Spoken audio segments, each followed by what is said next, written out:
Hello, this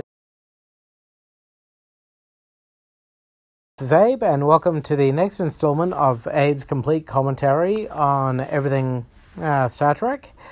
And today we'll be reviewing the episode of the fifth episode of the original series entitled "The Man Trap."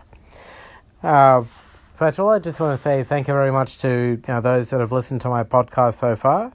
I do appreciate that there is an audience out there interested in my opinions and my thoughts and ponderings on these episodes.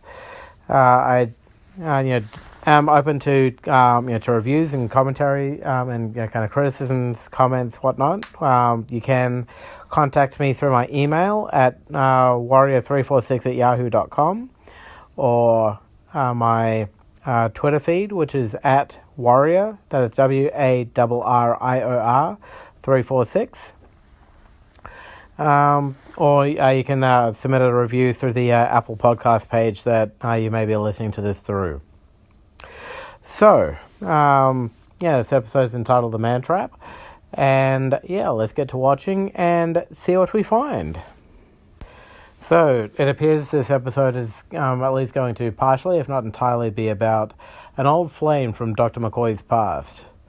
They start by beaming down McCoy and Kirk and miscellaneous third person beam down to some ancient ruins where they're going to be giving a couple of archaeologists just a medical once-over.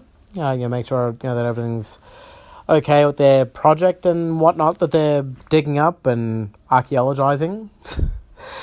And we find out that the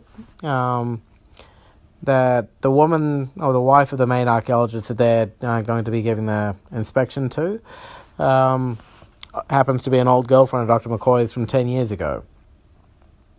And so, going to be interesting to see how that pans out. I mean, we all have people from our past that kind of that what if kind of thing. What happened to that old girlfriend, old boyfriend, or whatever, that we dated and had this really strong connection with, X number of years ago, and we love to kind of dream of what would, what may have happened or what their lives may have been like. And so we'll see how things have gone for Nancy Crater and her husband Robert. So whoever this Nancy Crater is, we've got ourselves a bit of an oddity. Different woman for, depending on perspective. McCoy sees her as the young woman from his past. Jim, who has never met her before, is expecting someone who's 10 years older, as normally aged and so on. And the third person, who's crewman Darnell, sees her as a blonde bombshell, essentially. And so I'm starting to see whether this episode got its name, because each male, at the very least, sees this person as someone, as what they would expect a beautiful woman to be. As to whether or not this is going to prove fatal to anyone, I'm not sure. We will find out in due course, I'm sure, but wouldn't have surprised. It's just the man trap. So it seems like something's going to happen to to the men on this episode as a result of this chameleon-like woman. One other comment I'll make is, given one, I'm a little surprised that crewman Darnell is not wearing a red shirt, because being miscellaneous third unimportant crew member, wouldn't have surprised me if he ends up being the first victim of this trap, whatever it ends up being. But we'll see what happens as the episode progresses. So Darnell has gone off with Nancy in blonde bombshell form, and we'll find out what happened to him in short order, I'm sure.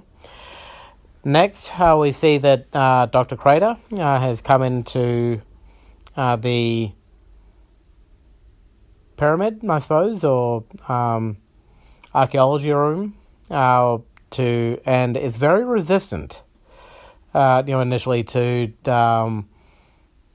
to the getting a medical exam done, and it's not until Kirk throws the book at him essentially and says, according to the regulations, any archaeology personnel are required to be scanned by a ship surgeon at 1 year intervals, that he finally acquiesces. That and finding out that Nancy's old flame, Dr. McCoy, is here, the one who's going to be doing the exam.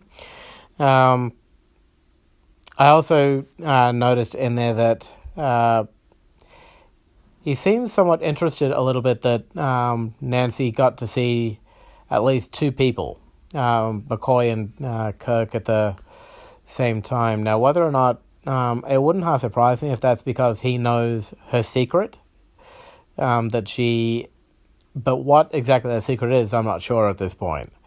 But that she's somehow able to don different guises, if you will. Given the time alone that they've spent together, it wouldn't have surprised me if he does, and if he's been able to, shall we say, make recreational use of that, I'm not sure. But it does seem that he knows more about Nancy than anyone else does at this point. So Kirk and McCoy and the Doctor and Robert Crater are talking about Nancy and how McCoy thinks he's seeing this young woman, and Kirk is thinking, look, I understand you're seeing her through the eyes of affection and the eyes of love and whatnot, and that's probably why you're not seeing her as the true age that that she actually is. And Robert Crater is trying to steer him away, trying to say, it's just all kind of youthful memories, affection that's kind of clouding your vision. Shortly after that, we hear Nancy Crater screaming, and we find Darnell as the consummate red shirt, albeit in blue. They haven't quite made that switch yet. Find him dead with red marks all over his face, which at this stage unexplained. And Nancy trying to come up with a story. I really don't believe what she says. I couldn't find Robert. I was walking back. I saw him have this poisonous plant, and before I could stop him, he ate it. And that I just don't buy it. Partially because of the name of the episode, partially with the fact that she can transform into into the most desirable woman that they want, men want to see. There's got to be more, more to this, and so it's personally, I wouldn't half surprise me if somehow she's involved in his death. Although how she's involved, I'm not sure. But it also goes to show that, that we do really, and by we I mean men. I'll throw myself in this. Really need to learn to kind of control ourselves, particularly when we're in a potentially dangerous situation, because not all is as it seems. All right, so after